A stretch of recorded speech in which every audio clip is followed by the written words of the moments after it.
अच्छा, तुम्हारा क्वेश्चन है राष्ट्र है। राष्ट्रीय, जैसे हम बोलते हैं राष्ट्रीय ध्वज, राष्ट्रीय फ्लैग, तो राष्ट्र क्या होता है नहीं। तो देखो राष्ट्र जो है ना, ये अपने आप में एक ऐसी शक्ति है, इस शब्द में बड़ा गहरा अर्थ है।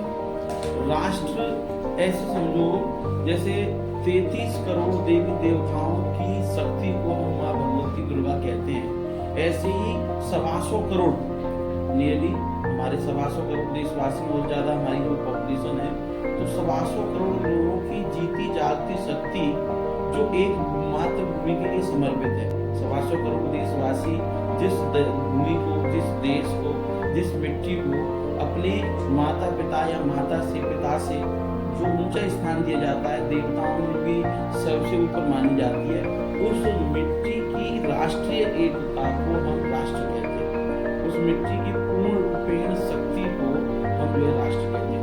राष्ट्र उन 125 करोड़ लोगों की ऐसी एकता है जिस एकता में हम जो है अपने आप को संपन्न अनुभव करते हैं, अपने आप को एक परिवार में अनुभव करते हैं, अपने आप को एक कुटुंब में अनुभव करते हैं। वसुदेव कुटुंबकम, उन सभी लोगों का जो वसुधा है, उन सबका जो कुटुंब है, उस 125 करोड़ लोगों का जो एक जाति चेतना है, उस चैतन्य शक्ति का नाम राष्ट्र है।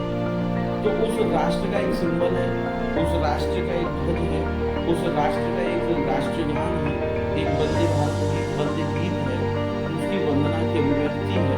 तो राष्ट्र, अब आप समझ चुके होंगे क्या है।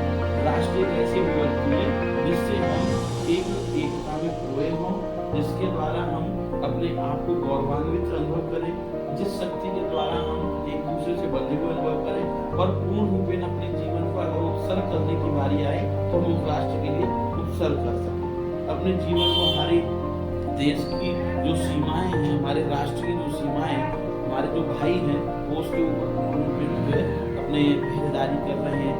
हमारे जवान उसकी रक्षा के लिए सदैव 24 घंटे लगे रहते हैं। हमारे देश के अंदर सामाजिक इकाइयाँ हैं, उसके लिए काम करती हैं, ठीक है। और हम शिक्षक उस देश की संवर्धन के लिए यहाँ के विद्यार्थियों को, अपने विद्यार्थियों को परिवार के बच्चे मान करके उसको बढ़ावा देते हैं। तो ये सब राष्ट्रीयता की भावना के कारण हुआ है। देश प्रेम की जो भावना है वही राष्ट्र है, वही राष्ट्र